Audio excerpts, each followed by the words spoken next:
Rahim, Alhamdulillahi Rabbil Alameen. What is this? This is the 31st, right? Yeah, Halloween. This is, yep. Alhamdulillah, we don't get no visitors, huh? No, they got that. No, they have never came by. So, okay, this is 31st October.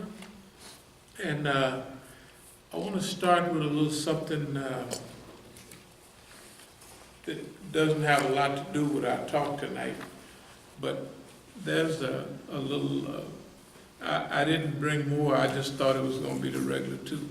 So this is a little folder with a little stuff in it, and I'm going to read something, the use of force in making an arrest or the seizure. The use of excessive force is regulated by three provisions of the Constitution, the 4th, 8th, and 14th Amendment. 4th Amendment standard used to evaluate whether unconstitutional force has been used in making a seizure is whether a reasonable police officer on the scene would have considered this amount of force necessary. This is called the objective reasonable standard. It means what a normal police would consider reasonable under the circumstances that he's under. Okay, physical force may be used for the following three purposes only: to protect the officer or others from danger, to overcome resistance. Okay. It's not on? Bismillahirrahmanirrahim. Yeah. You can hear it now? Yeah, it didn't sound like, Yeah, they really tell me I click it. yeah. No, did you click it? It's on. Yeah, Yes. it's on. Okay. Bismillahirrahmanirrahim.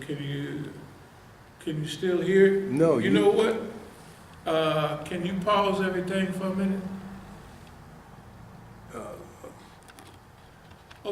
Okay. All right. So, now, the title here, Understanding Reasonableness. Under the Graham decision, the court identified three key factors based on the totality of the circumstances to use in evaluating the officer's use of reasonable force. I'm on page 175 right now. And you have one right there. Yeah. The severity of the crime committed, number one. Number two, whether the suspect posed an immediate threat to the safety of officers or others. Number three, whether the suspect actively resisted arrest or attempted to evade arrest by flight. According to the Graham decision, active resistance to arrest includes any physical action by the suspect that make the arrest physically more difficult to accomplish. Active resistance to arrest includes pushes and shoves, as well as more obscure actions such as holding on to the steering wheel while being removed from the car. An interesting finding by the Graham decision was an explanation of the standard under which officers' conduct should be judged. I'm going to skip a little bit because they talk about the actions of officers will be compared to actions of a reasonable officer involved in a similar situation. Then it talks about the court. Levels of force. I'm going to just breeze through this. We have a scale here, levels of force. Verbalization, firm grip, compliance holds, intermediate force, baton, kicks, swarms, chemical gas, taser. Number 5, deadly force. Upper body control holds, carotid. If we remember the brother up in New York, right? They had the I Can't Breathe brother. Mm-hmm. Now look right here. Michael Brown. They got levels of force. First, verbalization. What did they do?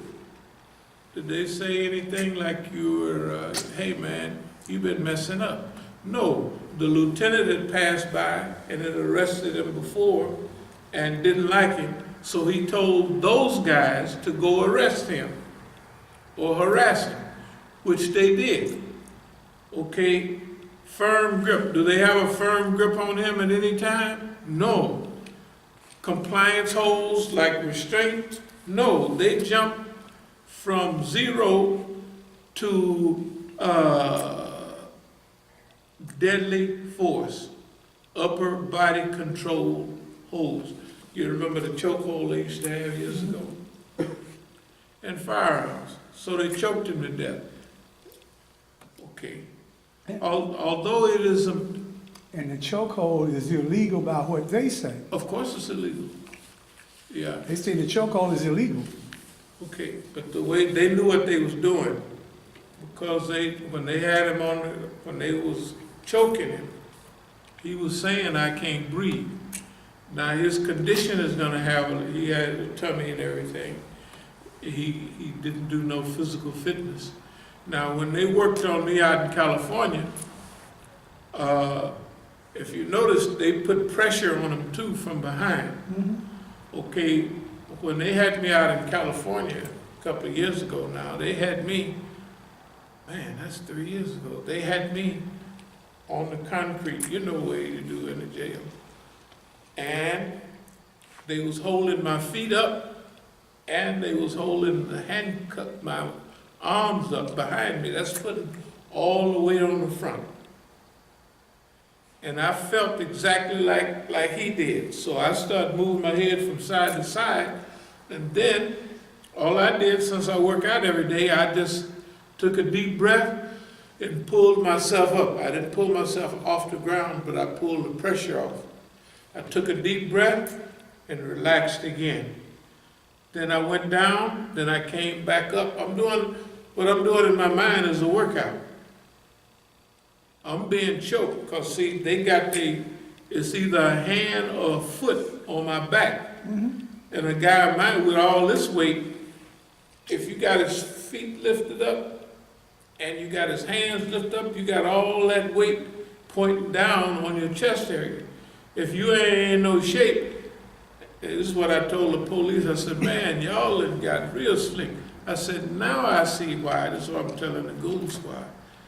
Y'all done got it together. I said, the old days, because I've been in that jail a lot out there, you used to get all them knots. I said, now I see why so many brothers dying in custody. Y'all can kill a joker now without because when they working on my body, they using all martial arts Exactly. techniques. Israeli. Yeah, that's what it is. So, although it is important to consider the continuum in determining the various levels of force, it is also important to consider operational basics that apply to all police officers regarding the use of force. For example, experience tells us that while modern aerosol sprays can cause considerable discomfort, they seldom, if ever, result in bodily injury. In comparison, the use of the batons can result in serious tissue damage, But then they got this little ascending level of force. And I'll just go to one or two more.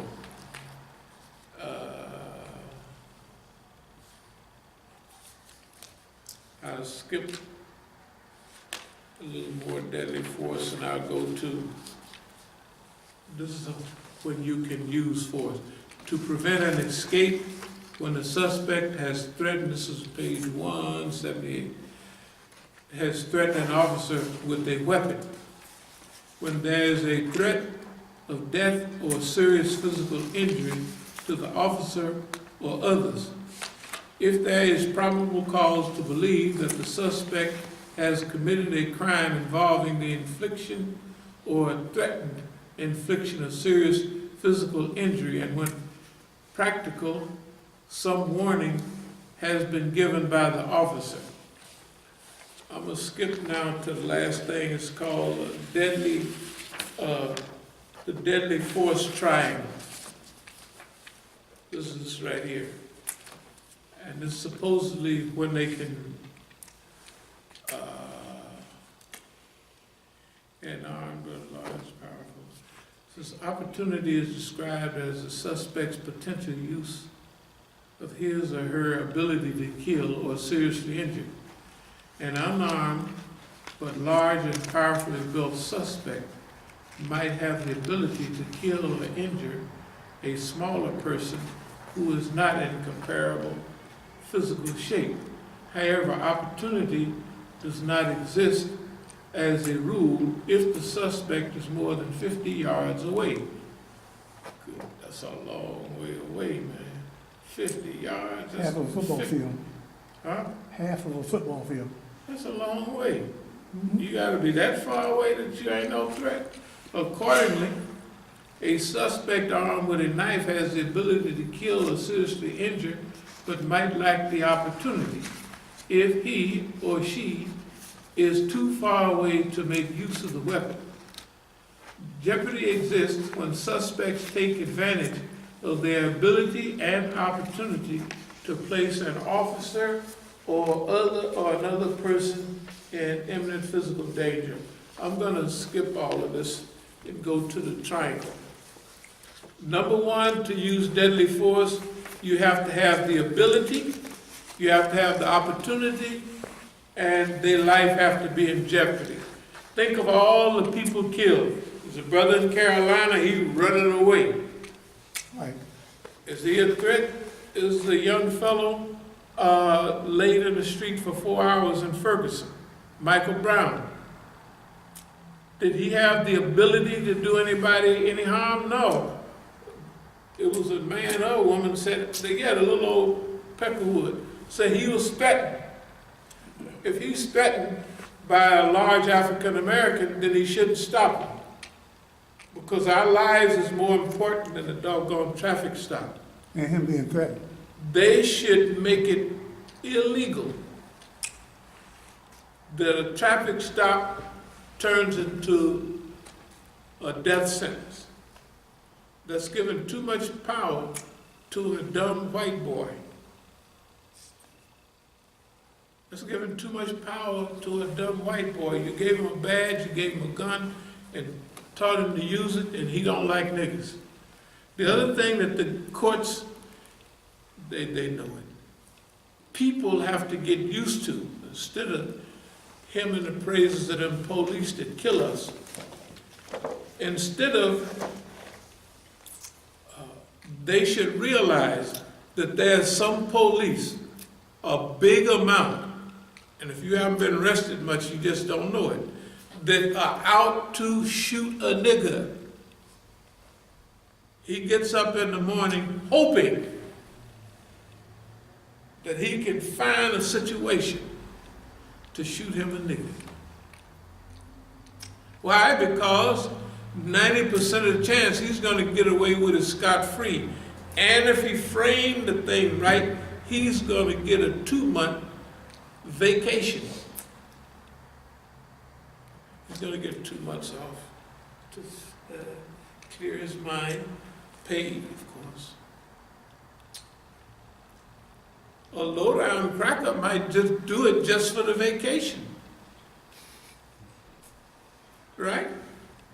And if he's in the right department, he knows how to see the people, they don't know how their system works.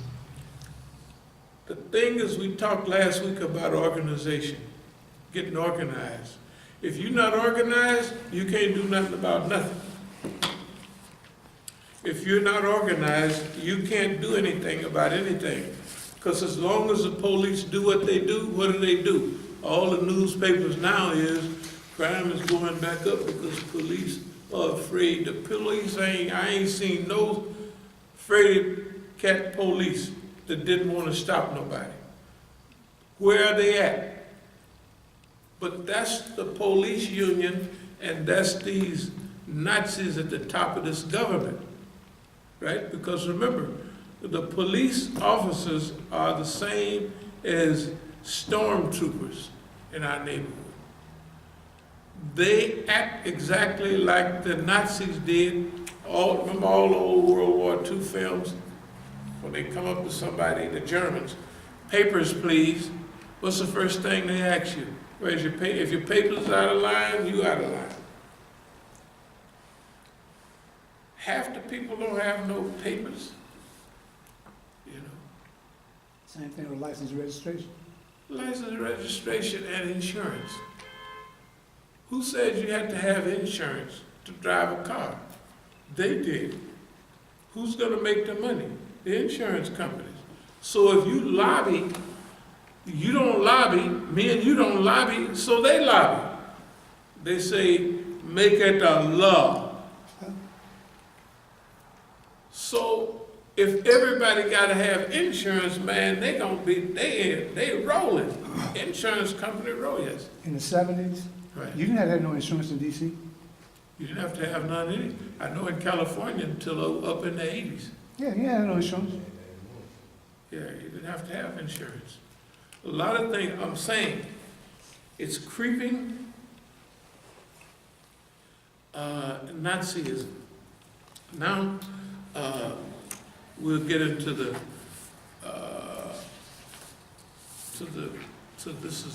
this is very important. If you spend just one more minute, it might be interesting. Okay, we're gonna use this one. We're gonna use this one.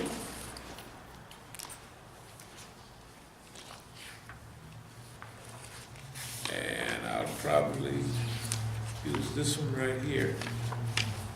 And now I'll go into it. Won't take me but a hot minute.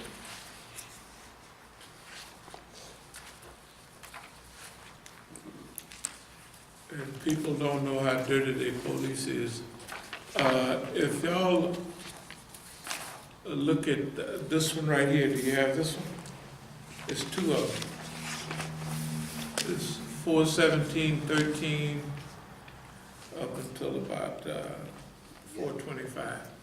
But on this side it says, I'm in California now. Ran and iron, that's good, that's automatic. They trail, meeting with me, I tell you, the Negroes could meet me anytime they want. So I met on the trail with Abdul-Malik. Then the next day ran, Juma, that's on the 19th. Ran Abdul-Malik's crew away. Remember I was telling you that 10 Abdul-Malik's crew came to the Masjid during Juma. Mm-hmm. And so when I see them all, they took their positions. And so I continued and I made sure it was a nice sweetie pie kutbah. Nobody could say nothing. Because I know they came in and they're gonna come in and they come to start something. So, I finished the cookbook and I go right, you know where, right next, and start serving the food. Mukhtar jumps up and says, I am not the police. I am not the police. Which is insinuating that I said he's the police, which I didn't. Then that opened a door for each one of these guys. Imam Musa, we think, and so I just let them, it says ran them away. I let them talk, and then I'd roll in on them. And they would just run on out the door after they gave their spiel, because maybe they thought I was going to get mad or something. So then they would say, one of them said, Imam Musa, you talking about Imam Zayd was your friend, and you said this about him. I said, I didn't say nothing about him except that our masjid in Philadelphia there, that they tried to get us to go up in the hills. There was a game warden up there in the hills in Pennsylvania, African-American brother, dressed in the sunnah.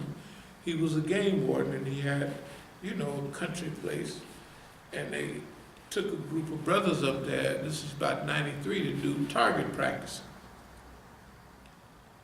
And it was our friend from Philadelphia, Jawala Scouts, Jawala Police Scouts. He wears a police sign, might as well be. Imam Musa, we want you to come up. I said, I ain't going up there, it must be old. I said, I know how to go to the penitentiary.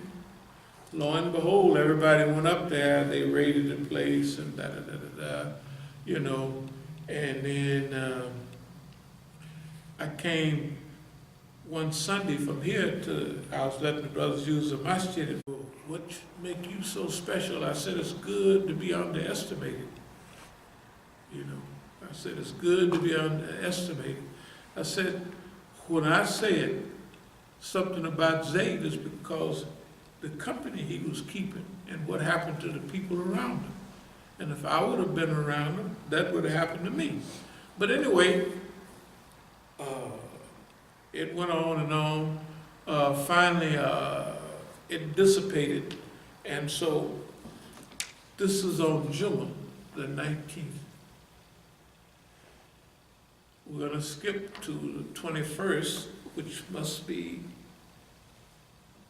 Saturday. No, Sunday. That's, in fact, it's Triangle of Terror. We had a Triangle of Terror. And now, if we go to the next page, I leave Oakland on the 22nd at 12:30 a.m. on US Air. I arrive in D.C. because I make a stop somewhere at 10:15 p.m. It's 3 hours difference. And I go to the metro, and it costs me $5 or something. That's what it says. So you can see I keep a few little notes. Then on the 23rd, now this is in the AM, the 23rd. I have abdul-alim there, and it says mata, mentira, and gadab. Mata means to kill in Spanish. Mentira is a lie. And gadab means angry in Arabic, so I'll mix it up, all kind of stuff. And then right down here, on the 25th, I have Janazah for abdul-alim on the 25th. This is in 2013. Now, let's go to the second page. And if you look at 33, you can barely see it. It says 2:02 a.m. There's a 510 number incoming. That's to Sister Bahia's number. See up there? You can see that's Bahia's number. Then if you look at 34, it's 2:05. That she calls me. That's 2:05 a.m. on the 23rd. Technically, we would say the night of the 22nd, but it's a.m. here. So in Oakland, at 2 o'clock here, it's still 11 o'clock. 11, that's right, it's 11. All right. If you look at 36, I call a number out there in California, and 37, another call comes in to me. This is Sister Bahia's. I call her. All right, now,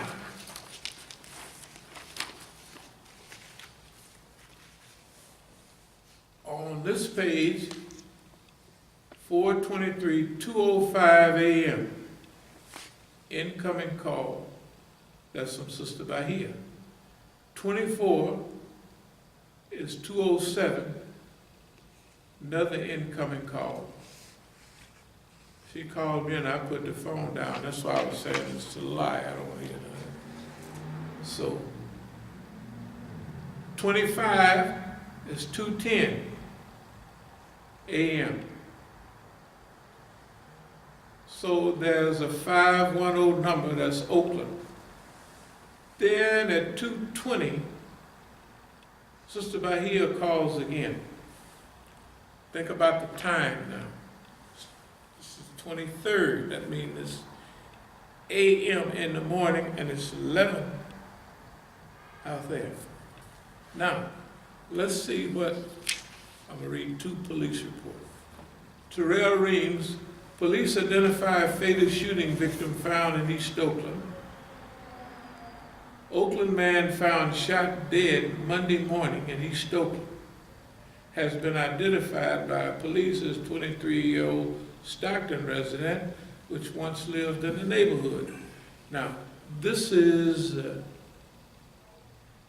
from the 24th. This is from the up at the top it says 24th. Okay. And it says right here where it says journalist, about 24 hours ago. That means the journalist got this information on the 23rd. Okay. Now, if y'all can see this one, I'll get to the point in just a second. This is in small print, but try to pick it up and try to follow it. Police identify fatal shooting victim found in East Oakland. Updated. 4:23. This is the 23rd at 12:17 p.m. Can anybody see that? Right here? Yeah. You can see it. Okay, you gotta have that. Then it says Oakland. A man found shot to death Monday morning in East Oakland has been identified by police as a 23-year-old Stockton resident who once lived in the neighborhood. Terrell Reams was found dead about 6:20 a.m. Oakland time. 6:20 a.m. on the 23rd. Let's go just a little farther and you'll get the idea.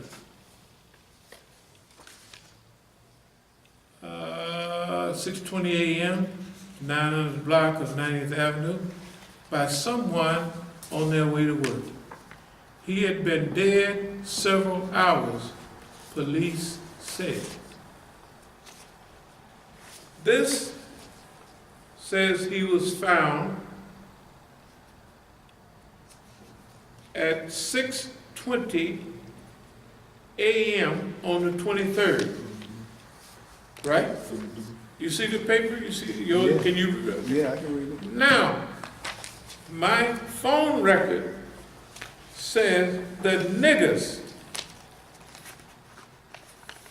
Bahia and her friends, Mukhtar and Khadijah, is calling me at 2:10 a.m., 11 o'clock daytime, saying your grandson is dead. The police don't find him till I don't know how many hours later.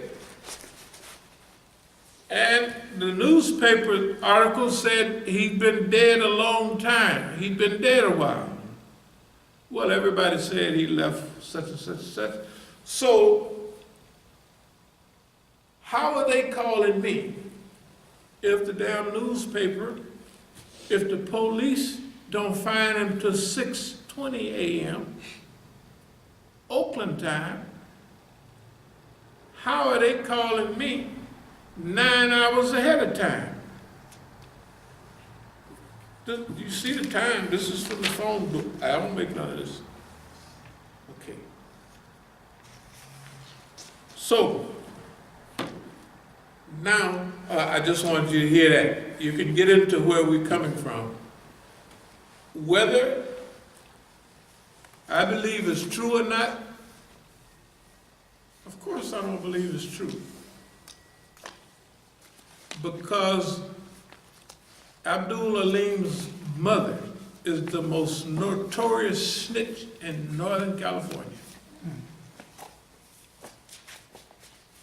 The most notorious snitch. The only thing kept her alive that she hung was around my son a little bit. Because she sent him to the penitentiary for 10 years, 8 years. And he was protecting her. Here's what I'm saying. I wanted to open this way just to show you their records that I don't have nothing to do with. This pattern of behavior is consistent. This is enough to hang anybody involved in this stuff, right?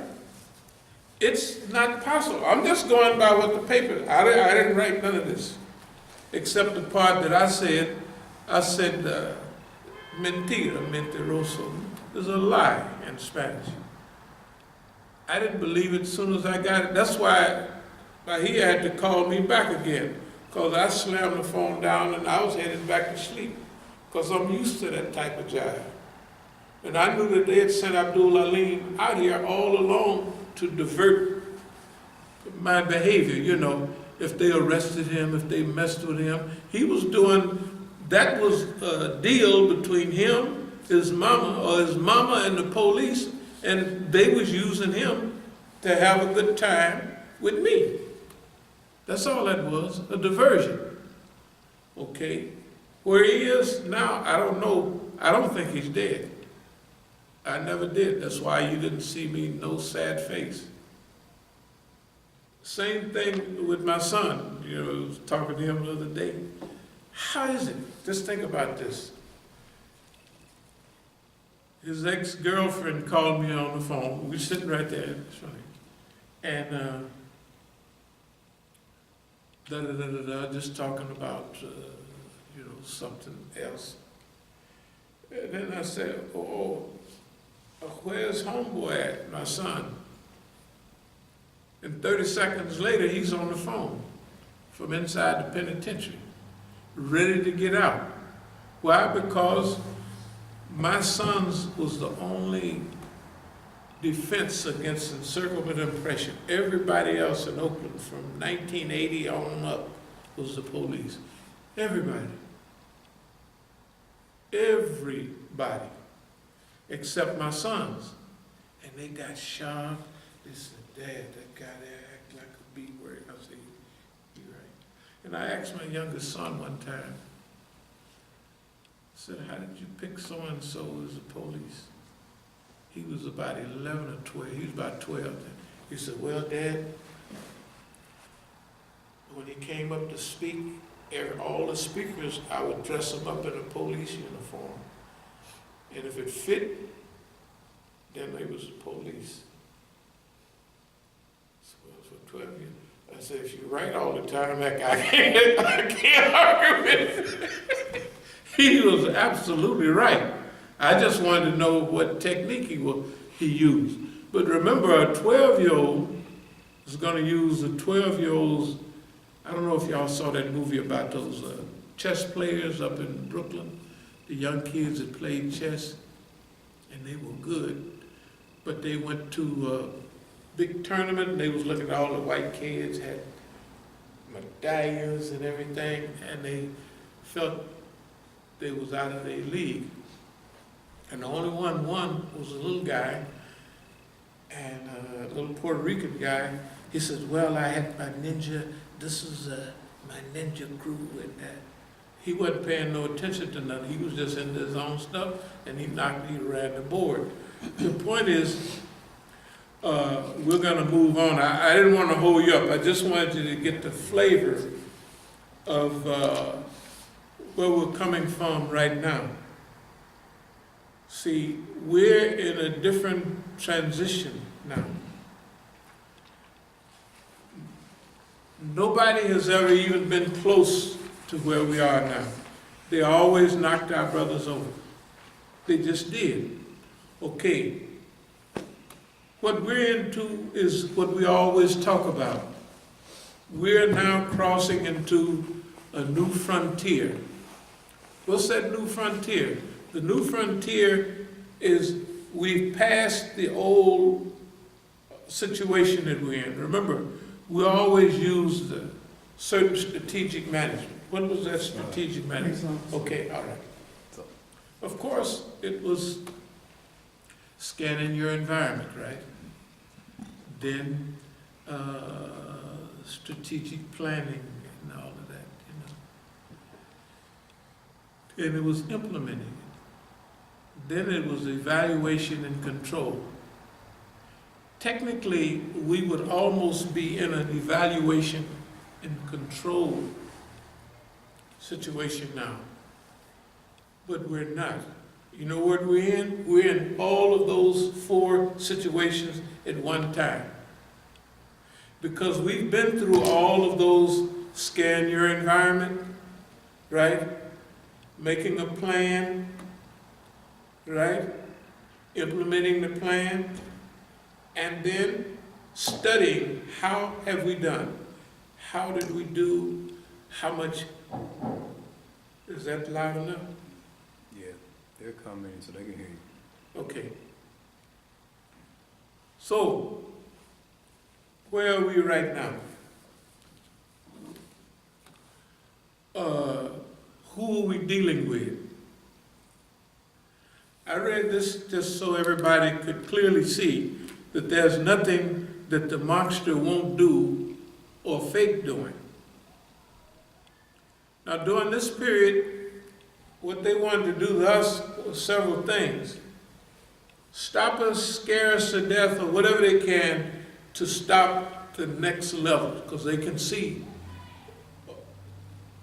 When we